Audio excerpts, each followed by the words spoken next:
وذكر فإن الذكرى تنفع المؤمنين. Our culture has become so dirty. Muslims, the appearances of Islam have become so much more important, and the manners of Islam have disappeared.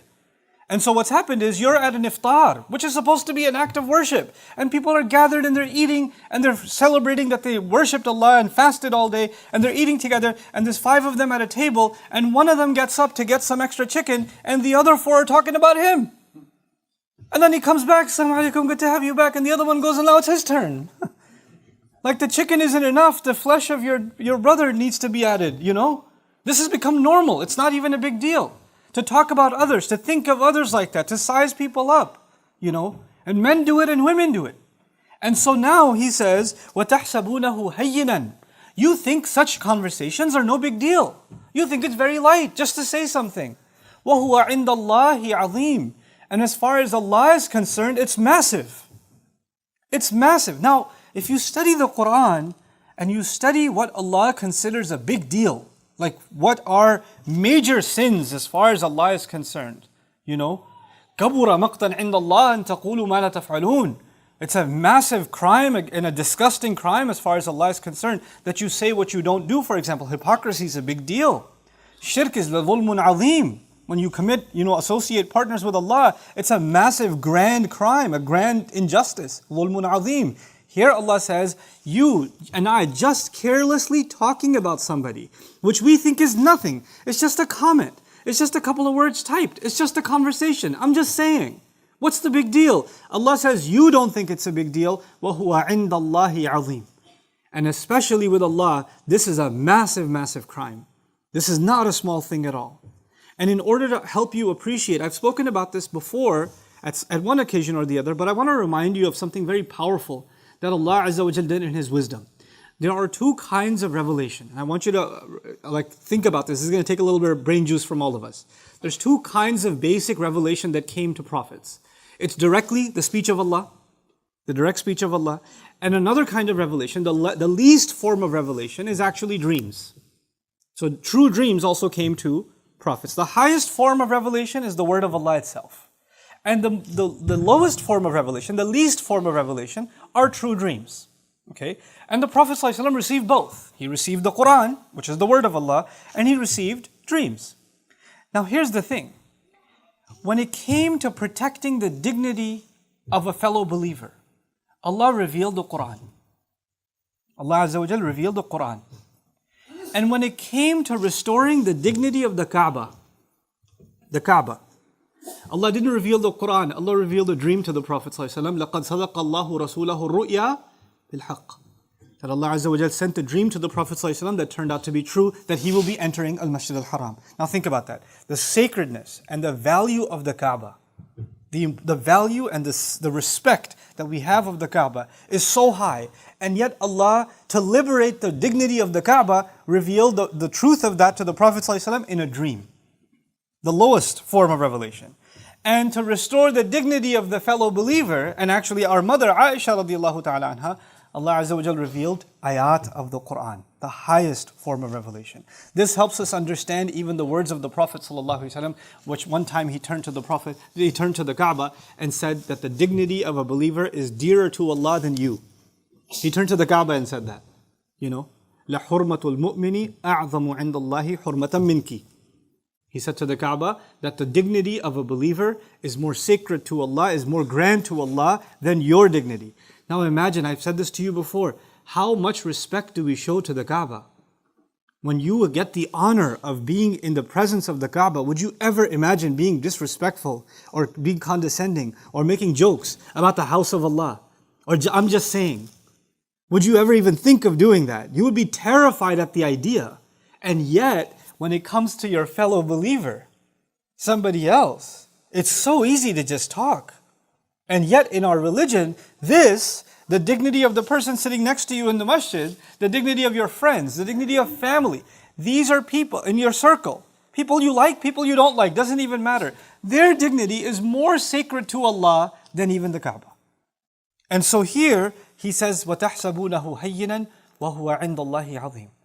And now, so what should you have done? Okay, you're in this gathering and somebody started throwing the spark and everybody else started running their mouth. Now you're in this gathering, what are you supposed to do? You've heard these ayat now. How are you supposed to respond?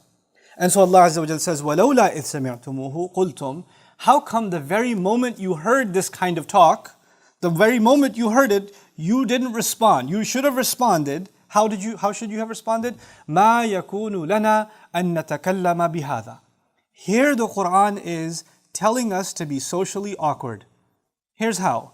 You're in this gathering, everybody's having a good time, nobody seems to have a problem talking about somebody else, and you're in the middle of this gathering, and you hear this kind of talk, and you decide to uphold the word of Allah, and you get up in the middle of all of that gathering and repeat what Allah says. Because Allah says, the moment you heard it, how come you didn't say this? Which means, I better say this. Now what is that? What is that He wants me to say? He says, مَا يَكُونُ لَنَا أَن نَتَكَلَّمَ بِهَذَا. It isn't our place, it isn't appropriate for us to be talking about this. It is wrong, everyone, we shouldn't be having this conversation. Like you get up and you become the weird one that is now telling people that are older than you, people that are younger than you, people that are more knowledgeable than you, people that have bigger beards than you do, people that have longer hijabs than you do. You're talking to everybody and saying, this is wrong, we shouldn't be having this conversation. That's not an easy thing to do. Because before you speak up like that, you're like, what are people going to think of me? Are they going to think I'm some kind of moral authority? Are they going to pass judgment on me? And if it's so easy for them to talk about this person, if I say this, guess who they're going to talk about next? That's going to be me. So what should I do? And this is the time to remember, فَلَا تَخْشَوْهُمْ وَخْشَوْنِي. Don't be afraid of people, be afraid of me, Allah says. Allah is extremely upset with the one who didn't get up and didn't become awkward and didn't get up and say, we can't be talking about this. I don't care if I was invited here as a guest. It doesn't matter. We should not be having this conversation. مَا يَكُونُ لَنَا أَن نَتَكَلَّمَ بِهَذَا. Now there are two conversations for the rest of this for you to understand. There's a conversation you're having with people. You're in a gathering, you're surrounded by people, they're talking to you, you're talking to them. But this particular believer who has to get up and say this, understands that at the same time there's another conversation happening. And that conversation is directly between themselves and Allah. And in the middle of that, addressing that crowd, they turn towards Allah and they say, Subhanaka, the next wording of the ayah, Subhanaka, not Subhanallah. You've heard Subhanallah before. Subhanallah is said when we declare the perfection of Allah.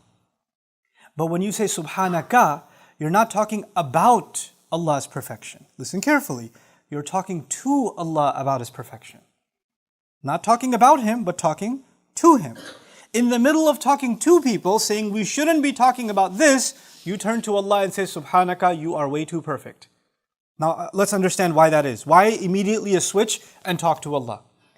Understand that in the Qur'an, whenever the tasbih of Allah is mentioned on the tongues of people, Subhanallah, the word Subhanallah, or even when Allah mentions it, Subhanahu wa ta'ala, this is mentioned when something is done that undermines the perfection of Allah.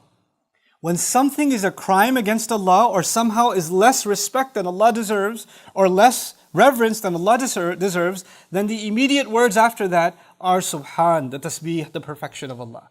Meaning this false thing has been attributed to Allah and Allah is way too perfect for such a thing to be attributed to Him. So for example, when people do shirk, Allah says, Subhanahu wa ta'ala amma yaqulun.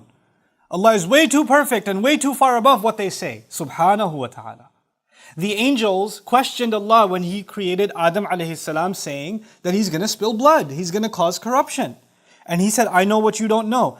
And they felt maybe they crossed the line with Allah. So what did they say? Subhanaka la ilma lana illa ma 'allamtana.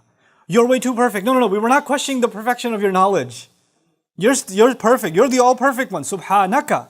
In other words, if you've crossed the line with Allah, then the words to say are Subhanaka or Subhanallah.